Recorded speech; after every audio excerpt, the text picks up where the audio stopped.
warahmatullahi wabarakatuh. Waalaikumsalam warahmatullahi wabarakatuh. Selamat pagi dan salam sejahtera bagi kita semua. Yang terhormat Gubernur Bank Indonesia dan yang kami hormati para deputi Gubernur Bank Indonesia. Alhamdulillah, bersyukur pada Tuhan Yang Maha Esa, pada hari ini yaitu Rabu tanggal 17 September 2025, kita dapat melaksanakan rapat Dewan Gubernur Bank Indonesia dalam keadaan sehat walafiat. Adapun agenda rapat hari ini meliputi yang pertama evaluasi kondisi ekonomi global dan domestik, yang kedua pembahasan kebijakan moneter, yang ketiga stabilitas sistem keuangan dan sistem pembayaran, dan yang terakhir yaitu penetapan hasil rapat Dewan Gubernur. Untuk itu, kami persilakan Gubernur Bank Indonesia membuka rapat secara resmi. Terima kasih. Assalamualaikum warahmatullahi wabarakatuh. Waalaikumsalam warahmatullahi wabarakatuh. Rapat Dewan Gubernur hari ini dilaksanakan untuk merespon perkembangan ekonomi global yang masih diwarnai ketidakpastian, serta menjaga stabilitas nilai rupiah dan inflasi domestik. Saya harapkan setiap deputi gubernur dapat menyampaikan pandangan secara komprehensif sesuai bidang masing-masing. Rapat saya nyatakan dibuka. Terima kasih Bu Gubernur. Izinkan kami menyampaikan evaluasi menyeluruh terhadap kondisi ekonomi global dan domestik. Pada triwulan 3 tahun 2025, perekonomian global masih dihadapkan pada ketidakpastian yang tinggi. Kebijakan moneter ketat di negara maju, khususnya Amerika Serikat dan Eropa, masih berlanjut sebagai respon terhadap inflasi dan yang persisten. Hal ini berdampak pada volatilitas pasar keuangan global dan arus modal negara berkembang. Sementara itu, perlambatan ekonomi Tiongkok turut mengaruhi perdagangan global, termasuk ekspor Indonesia. Harga komoditas utama menunjukkan fluktuasi, meskipun beberapa komoditas unggulan nasional masih berada pada level yang cukup baik. Dari sisi domestik, perekonomian Indonesia menunjukkan ketahanan yang relatif kuat. Pertumbuhan ekonomi didukung oleh konsumsi rumah tangga yang terjaga, peningkatan aktivitas investasi, serta belanja pemerintah yang mulai meningkat menjelang akhir tahun.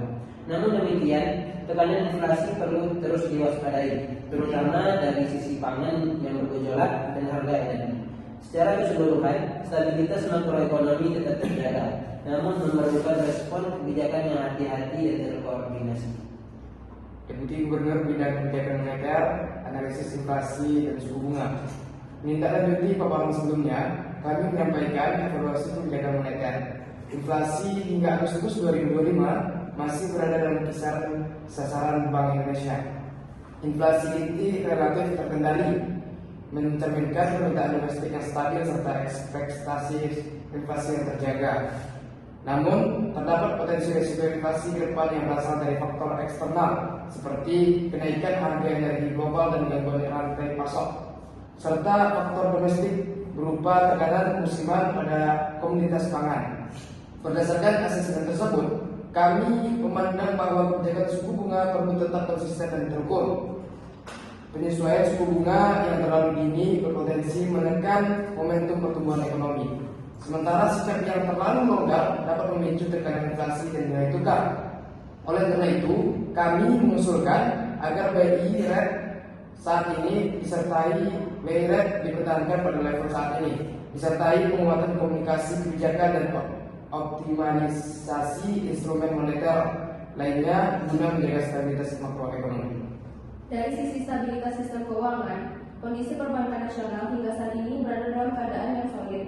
Rasio kecukupan modal perbankan tetap tinggi, likuiditas memadai, serta kualitas kredit terjaga dengan rasio kredit bermasalah yang terkendali. Meski demikian, Bank Indonesia tetap mewaspadai potensi peningkatan risiko kredit, terutama pada sektor-sektor yang terdampak perlambatan ekonomi global. Kami terus memperkuat kebijakan makro-prudensial yang bersifat antisipatif untuk menjaga keseimbangan antara stabilitas dan intermediasi perbankan. Koordinasi dengan otoritas jasa keuangan dan pemerintah juga terus diperkuat, khususnya dalam jangka menjaga ketahanan sektor keuangan dan mengantisipasi risiko sistemik yang mungkin muncul akibat gejolak global. Selanjutnya, kami melakukan perkembangan sistem pembayaran nasional. Secara umum, sistem pembayaran berjalan dengan aman, lancar, dan efisien. Transaksi internet terus mengalami peningkatan yang signifikan, terutama melalui penggunaan kris dan BPS, baik oleh masyarakat maupun pelaku usaha. Perkembangan ini menunjukkan stabilitas strategi digitalisasi sistem pembayaran yang ditempuh Bank Indonesia. Kedepannya, fokus kebijakan diarahkan pada perluasan adopsi sistem pembayaran digital di sektor UMKM, peningkatan keamanan siber, serta penguatan perlindungan konsumen. Digitalisasi sistem pembayaran diharapkan tidak hanya meningkatkan efisiensi transaksi, tetapi juga mendorong inklusi keuangan dan pertumbuhan ekonomi yang lebih merata.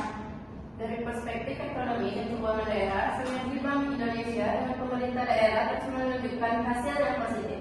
Pengendalian inflasi daerah melalui tim pengendalian inflasi daerah semakin efektif, terutama dalam menjaga ketersediaan dan kelancaran distribusi pangan.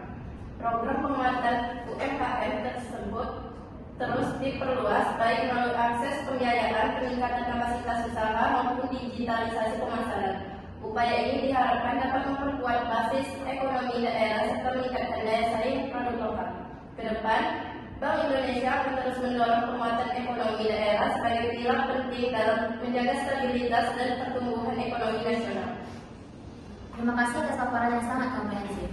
Berdasarkan pembahasan, dapat disimpulkan bahwa stabilitas ekonomi nasional masih terjaga. Namun, risiko global tetap perlu diantisipasi. Kebijakan Indonesia harus tetap konsisten, kredibel, dan terkoordinasi dengan kebijakan pemerintah.